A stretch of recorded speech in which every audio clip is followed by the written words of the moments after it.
ये छोले भटूरे वाली लड़की की रील सोशल मीडिया पर बहुत ज्यादा वायरल हो रही है आजकल। मैं भी पानी पूरी का ठेला लगा लेती हूँ, मुझे भी पैसों की जरूरत है। सोशल मीडिया से इंस्पायर होकर अपने इलाके में रिचा ने पानी पूरी का ठेला लगा लिया। धीरे धीरे पानी पूरी बिकने लगी। रिचा के पास कुछ पैसे आने लगे और इसी चीज से उसकी सौतेली बहन पिंकी को जलन होने लगी। रिचा पानी पूरी का ठेला लगाकर कमाई कर रही है, तो फिर मैं क्यों पीछे रह जाऊं? पिंकी ने रिचा के ठेले के पास ही एक ठेला लगा लिया और स्ट्रॉबेरी जूस बेचने लगी। आओ, एक नंबर की पानी पूरी खा लो, पूरे बदन में ताजगी आ जाएगी, पेट की सारी बीमारियां खत्म हो जाएंगी, बस एक बार मेरी पानी पूरी खा लो। इस तरह से रिचा जोर जोर से आवाजें लगाकर ग्राहकों को बुला रही थी। उसे देखकर पिंकी भी जोर जोर से पब्लिक को बुलाने लगी। पानी पूरी खाकर अपना खून मत जलाओ, ठंडा और मीठा स्ट्रॉबेरी का जूस पियो, चेहरे पर चमक और पर्सनैलिटी में दमक आ जाएगी। पिंकी के इतना बोलते ही सारी पब्लिक पिंकी की दुकान पर चली गई और स्ट्रॉबेरी का जूस पीने लगी। शाम को जब दुकान बंद करने का टाइम हुआ तब रिचा पिंकी के पास गई। देख पिंकी, तू अपना धंधा चला और मुझे अपना धंधा चलाने दे, वरना एक कंटाप मारूंगी कान के नीचे तो बत्ती सी जमीन पर गिर जाएगी, समझी? हमने भी हाथों में चूड़ियां नहीं पहन रखी हैं, विधायक जी से सीधा संबंध है मेरा। इस तरह से दोनों लड़ते झगड़ते रहते थे। मजा नहीं आ रहा है। मेरे पास जो भी ग्राहक आते हैं रिचा की पानी पूरी खाने के बाद ही आते हैं। पहले पानी पूरी खाकर अपने अंदर आग पैदा कर लेंगे, उसके बाद ठंडा ठंडा जूस पीने लगेंगे। क्या बड़बड़ा रही है पिंकी? ऊपर वाले का शुक्रिया अदा कर, कम से कम मेरी वजह से तेरे पास ग्राहक तो आ रहे हैं। जिस दिन मैं चली गई ग्राहक भी नहीं आएंगे। कौन जाएगा कौन नहीं ये तो कल पता चलेगा। अगले दिन पिंकी ने दुकान नहीं खोली और कुछ गुंडों के पास चली गई। ये लो 5,000 और उस रिचा का ठेला कल से इस मार्केट में दिखना नहीं चाहिए। ठीक है, अब तो जाए यहाँ से, कल से उसका ठेला दिखाई नहीं देगा। अगले दिन कुछ गुंडे रिचा की दुकान पर आए और उसकी दुकान तोड़ फोड़ कर चले गए। रिचा को बिल्कुल समझ में नहीं आया कि आखिर हुआ क्या। अब इस मार्केट में मैं अकेला राज करूंगी। कमबख्त, क्या कह रही थी कि मेरी वजह से तेरी दुकान पर ग्राहक आते हैं। अब देखती हूँ ये क्या करती है। हमसे पंगा ले रही थी। रिचा के गोलगप्पे खाने के लिए कुछ ग्राहक वहां पर आए, लेकिन पानी पूरी का ठेला ना लगा देखकर वो सीधा पिंकी की दुकान पर चले गए। अरे पिंकी बहन, पानी पूरी वाली कहाँ चली गई? पानी पूरी खाने से पेट खराब होता है, स्ट्रॉबेरी का जूस पीजिए और चेहरे पर चमक लाइए। वो पानी पूरी वाली सब कुछ छोड़कर गांव भाग गई है, अब कभी नहीं आएगी। रिचा और पिंकी दोनों सौतेली बहन थी और दोनों ही अनाथ थी। उनके माता पिता का देहांत हो गया था। रिचा रोते हुए अपने माता पिता को ही याद कर रही थी। माँ, पिताजी, मैं हमेशा पिंकी को अपनी सगी बहन ही मानती थी। भले ही वो मेरी सौतेली बहन है, लेकिन उसने तो मेरे साथ दुश्मनों जैसा बर्ताव किया। कुछ दिनों बाद जहाँ पर रिचा पानी पूरी का ठेला लगाती थी, उसी जगह पर उस गुंडे ने अपना ठेला लगा लिया जिसके पास पिंकी मदद मांगने गई थी। वहाँ पर वो पानी पूरी के साथ स्ट्रॉबेरी और मैंगो का जूस भी बेचने लगा। पिंकी ऊपर ही ऊपर मुस्कुरा रही थी, लेकिन अंदर ही अंदर वो डर रही थी। इस 2 कौड़ी के गुंडे ने मेरी ही दुकान के सामने स्ट्रॉबेरी और पानी पूरी का बिजनेस एक साथ खोल लिया। मैं तो सिर्फ स्ट्रॉबेरी का जूस बेचती हूँ, अब क्या होगा? जो लोग पानी पूरी खाने के शौकीन थे वो अब इस गुंडे की दुकान पर जाने लगे, और जब उन्हें जूस पीना होता तो पानी पूरी खाने के बाद उसी की दुकान पर जूस भी पी लेते थे। और इस तरह पिंकी का धंधा धीरे धीरे ठप पड़ गया। इससे अच्छा तो रिचा ही थी, कम से कम उसके ग्राहक मेरी दुकान पर तो आते थे। अब इस गुंडे से मैं कुछ कह भी नहीं सकती, वरना मेरा ठेला भी पलटा देगा। पिंकी को कोई रास्ता नजर नहीं आ रहा था। रात में पिंकी अपने कमरे में अकेली लेटी हुई कुछ सोच रही थी। कहते हैं हर किसी को उसके कर्मों का दंड जरूर मिलता है। जो मैंने रिचा के साथ किया वो मेरे साथ हो गया। अब मैं अपना ठेला तो वहां लगा सकती हूँ, लेकिन जब ग्राहक ही नहीं आएंगे तो क्या फायदा। यही सब सोचते सोचते पिंकी सो गई। करीब आधी रात में उसके सपने में उसके माता पिता और उसकी सौतेली माँ यानी रिचा की सगी माँ भी दिखाई दिए। बेटा, मैंने तो तुझे हमेशा सिखाया है कि कभी किसी के साथ गलत मत करना, पर तूने मेरी बात नहीं मानी। अरे मानेगी कैसे, हम लोग तो अब जिंदा रहे नहीं। ये सोच रही होगी कि अब कौन सा हमारे माँ बाप मुझे देख रहे हैं। अगर मैं तुझे कोई सलाह दूंगी तो तुझे लगेगा कि मैं रिचा की तरफदारी कर रही हूँ, क्योंकि मैं तेरी सौतेली माँ हूँ। लेकिन अगर तुम दोनों बहनें मिलकर काम करो तो तुम लोगों को कोई नहीं हरा सकता। वो भी बिना किसी से लड़ाई झगड़ा किए, क्योंकि धंधे में लड़ाई झगड़ा नहीं किया जाता। तुम दोनों का अब इस दुनिया में कोई नहीं है। एक दूसरे का सहारा बनो, लड़ो मत। सुबह जब पिंकी की आंख खुली तब वो हैरान रह गई।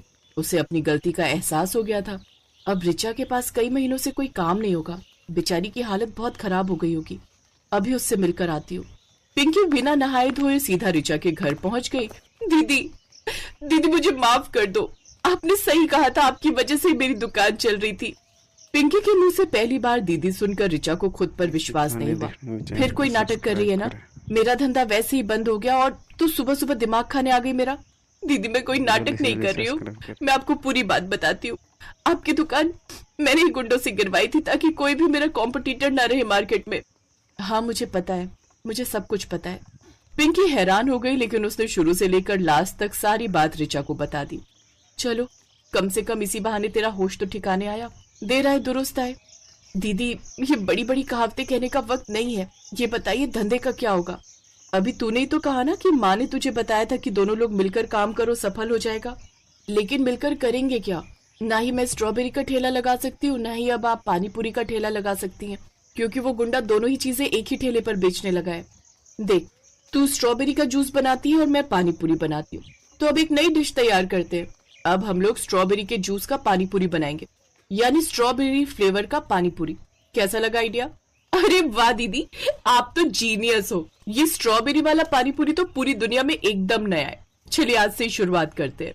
अब उन दोनों ने एक बार फिर से उसी चौराहे पर ठेला लगाना शुरू किया। अब वो लोग तीखा पानी पूरी भी बेचने लगे और स्ट्रॉबेरी फ्लेवर का पानी पूरी भी, जिससे पब्लिक उनके पास बहुत ज्यादा आने लगी, क्योंकि उन्हें कुछ नया मिल रहा था। तभी अचानक गुंडे की नजर उन दोनों पर गई। अबे इस घोंचू को देख रहा तू? उस दिन यही आई थी ना इसी लड़की का ठेला गिरवाने के लिए। आज दोनों लोग साथ मिल गई। ठीक है, मैं भी देखता हूँ कि ये लोग कब तक यहाँ टिक पाते हैं। उस गुंडे ने दोनों बहनों को परेशान करना शुरू कर दिया। ऋचा और पिंकी पर एक के बाद एक मुसीबत आने लगी, लेकिन दोनों बहनें अब एक हो गई थीं। उन्हें तोड़ना आसान नहीं था। गुंडे के बारे में सोचते सोचते दोनों बहनें सो गई और एक रात फिर से उन दोनों के सपनों में उनके माँ बाप आए। बेटा कल इस समस्या का भी हल हो जाएगा, तुम दोनों चिंता मत करो। अगले दिन कुछ पुलिस वाले उस गुंडे के ठेले के पास आए। अरे आओ साहब, बताइए जूस पिलाऊं या पानी पूरी खाएंगे? रे जल्दी से जगह खाली कर दे, ये सरकारी जगह है, यहाँ बस स्टैंड बनेगा। वो गुंडा बहुत गिड़गिड़ाया, लेकिन कुछ फायदा नहीं हुआ। ये देखकर ऋचा ने पिंकी से कहा, वैसे पिंकी तूने मेरा ठेला पलटवार कर बहुत अच्छा किया, वरना आज उस गुंडे की जगह पुलिस मेरा ठेला पलटा रही होती। और वो दोनों बहनें एक साथ ऐसे ही खुशी खुशी रहने लगी।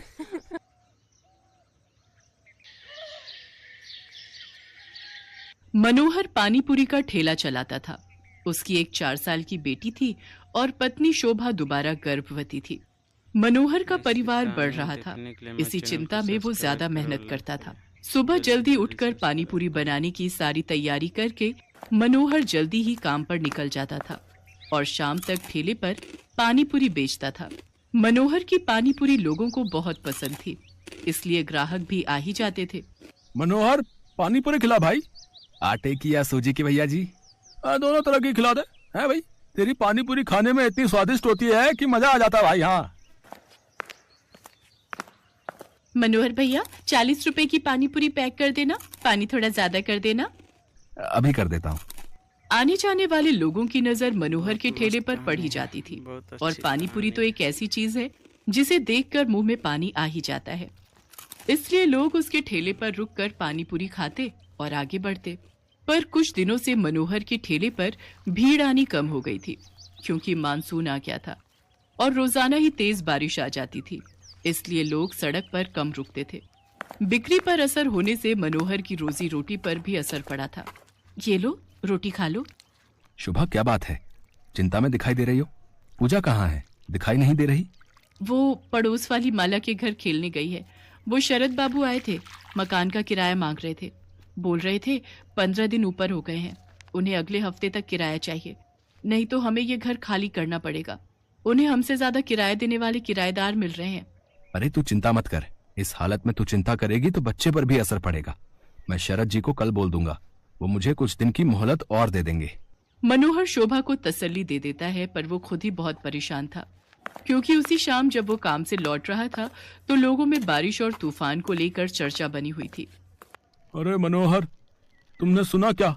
मौसम विभाग का कहना है कि अगले 4 दिनों तक भीषण तूफान और बारिश के संकेत हैं भैया। सड़कों पर पानी भरा रहेगा, इसलिए हम सब ने तो सोचा है कि कुछ दिन घर से ही ना निकले। तुम ठीक कह रहे भैया, 2-4 दिन अब घर पे ही आएंगे। वैसे भी मेरी अच्छी खासी बिक्री हो जाती है, पर डर भी तो है बारिश में अगर बाढ़ आ गई तो, सड़कों पे पानी भर गया तो है, घर नहीं लौट पाए तो। मैं तो सोचकर ही घबरा रहा हूँ भैया। चलो भाई चलो, समय से घर चलते हैं भैया। मनोहर उस शाम को हुई इस बात के बारे में सोच सोच कर करवट बदल रहा था। उसे समझ नहीं आ रहा था कि वो अगले दिन जाए या नहीं, पर उसे मकान का किराया भी चुकाना था, इसलिए वो मकान मालिक शरद से बात करने जाता है। शरद जी, मैं अगले महीने तक आपको किराया दे दूंगा। अभी बारिशों का सीजन है तो काम बिल्कुल भी नहीं है। देख मनोहर, मैंने घर किराए पर देने से पहले ही ये शर्त रखी थी कि मुझे किराया समय पर चाहिए, पर तू हर बार ही किराया लेट कर देता है। अब मैं और देर नहीं कर सकता। तू अगले 2 दिन तक मेरा किराया दे दे, वरना घर खाली कर दे। मेरे पास इतना टाइम नहीं है कि तेरे से बात करूं, मुझे काम से जाना है। मनोहर चिंता में घुला घर लौट आता है। उसके पास कोई और चारा नहीं था, इसलिए वो अगले दिन फिर से पानी पूरी का ठेला लेकर काम पर जाने लगता है। पड़ोस की सुनीता भाभी कह रही थी कि अगले 2 दिनों तक बहुत बारिश होने वाली है, आप 2-3 दिन काम पर ना जाओ तो अच्छा है। शोभा, मैंने शरद जी से बात की थी, वो नहीं मान रहे हैं। उन्हें अगले 2 दिन में किराया चाहिए, इसलिए मुझे पानी पूरी का ठेला लगाने जाना ही होगा। मनोहर घर से निकल पड़ता है। वो ठेला लेकर जब अपनी जगह पर पहुंचा तो उसने देखा आज बहुत कम ठेले वाले खड़े थे। उसे पता था कि सबने पहले ही मना कर दिया था, इसलिए सब 2-3 दिन घर पर ही रहेंगे।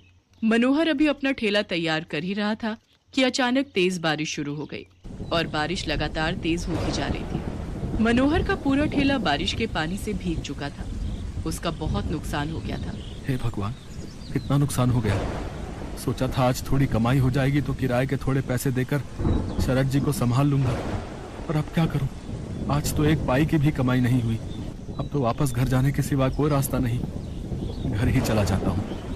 बारिश का पानी सड़कों पर भर रहा है, अगर कुछ देर और रुका तो यहीं फंस जाऊंगा। मनोहर अपने ठेले को अभी लेकर जा ही रहा था कि अचानक से एक गाड़ी तेजी से आती है और सड़क पर फिसलती हुई एक पेड़ से टकरा जाती है। अचानक हुए ऐसे हादसे से मनोहर दंग रह जाता है। वो देखता है कि गाड़ी एक महिला चला रही थी और बराबर में उसके एक छोटी बच्ची बैठी हुई थी। महिला की ज्यादा चोट आई थी और वो बेहोश हो गई थी। बच्ची को खरोंचे आई थी और वो दर्द से रो रही थी। मनोहर उनके पास जाता है और रोती हुई बच्ची को गोद में उठा लेता है। लोग उसका साथ देने से मना कर देते हैं। हे भगवान, न जाने ये कौन है। चुप हो जा बेटिया, इसके तो हाथ पर चोट आई है। अगर इन्हें कुछ ही देर में अस्पताल नहीं ले गया तो अनर्थ हो जाएगा। ए भैया, जरा ऑटो रोको। ए भैया, आओ भैया, जरा गाड़ी रोको। कोई रोक ही नहीं रहा, कोई भी मदद करने को तैयार नहीं हो रहा है। मैं इन दोनों को इस हालत में यहाँ मरने के लिए नहीं छोड़ सकता। मेरी आत्मा इसके लिए कभी हाँ नहीं कहेगी। अब मैं क्या करूं? अब तो एक ही रास्ता बचा है। मनोहर को कुछ समझ नहीं आ रहा था। उस महिला की हालत गंभीर होती जा रही थी, उसके खून बह रहा था। मनोहर जल्दी से अपने ठेले का सामान उतारता है और बड़ी मुश्किल से उस औरत को अपने ठेले पर लिटाता है और बच्ची को भी साथ में ठेले पर बिठाकर बारिश में भीगता हुआ बड़ी मुश्किल से एक अस्पताल में पहुंचता है। उसे इस हालत में देखकर अस्पताल के डॉक्टर और नर्स जल्दी से उस महिला को एडमिट करते हैं। मनोहर उस रोती हुई बच्ची को संभाल रहा था। बच्ची के हाथ में चोट थी। मनोहर ने अपने मोबाइल से अपनी पत्नी शोभा को भी फोन कर दिया था ताकि वो परेशान ना हो। कुछ घंटों बाद महिला को होश आता है। वो अपने पति को फोन मिलाती है। कुछ देर बाद उसका पति हॉस्पिटल पहुंचता है और अपनी पत्नी और बच्चे की हालत देखकर घबरा जाता है। डॉक्टर, सुषमा कैसी है? ये सब क्या हो गया? सुषमा, मुझे तो लगा था तुम अपनी मम्मी के घर पहुंच चुकी होगी। रोहित, मैं घर से निकली थी तो बारिश नहीं थी। मैंने सोचा आराम से पहुंच जाऊंगी, पर अचानक पता नहीं क्या हुआ, मैं गाड़ी संभाल नहीं पाई। कीचड़ में वो फिसलती चली गई और उसके बाद तो मुझे होश ही नहीं था। रोहित, ये भैया बहुत अच्छे हैं। आज इन्होंने मेरी और स्वाति की जान बचाई है। आपकी वाइफ ठीक कह रही है, आज की दुनिया में ऐसी मदद कोई नहीं करता। हमने अपनी आंखों से देखा था। ये भैया बारिश में अपने ठेले पर आपकी पत्नी और बच्ची को हॉस्पिटल लेकर आए थे। मैं आपका एहसान किस तरह से चुकाऊंगा? आपने जो मेरे लिए किया है, उस एहसान के बदले में आपके लिए कुछ भी कर सकूं तो मेरे लिए बहुत बड़ी बात होगी। बाबूजी, ये तो मेरा धर्म है। अगर मुसीबत में पड़े लोगों की जिसने सहायता नहीं की तो वो इंसान ही क्या। रोहित को पता चलता है कि मनोहर पानीपुरी का ठेला चलाता है। वो देखता है कि मनोहर बहुत गरीब और मजबूर है, जो अकेले ही बड़ी मुश्किल से अपना परिवार चला रहा है। मनोहर भैया, अब आपको चिंता करने की कोई जरूरत नहीं है। आपका मकान का किराया भी भर जाएगा और आपके परिवार की परेशानियां भी दूर हो जाएंगी। आपकी अपनी पानी पूरी और चाट की दुकान होगी, जिसको खुलवाना मेरी जिम्मेदारी है। रोहित की बातें सुनकर मनोहर के चेहरे पर खुशी झलक आती है। कुछ ही दिनों में रोहित मनोहर को पानीपुरी और चाट की एक बड़ी और अच्छी दुकान खुलवा देता है। मनोहर को उसकी अच्छाई का फल मिल जाता है और उसकी सारी परेशानियां दूर हो जाती हैं।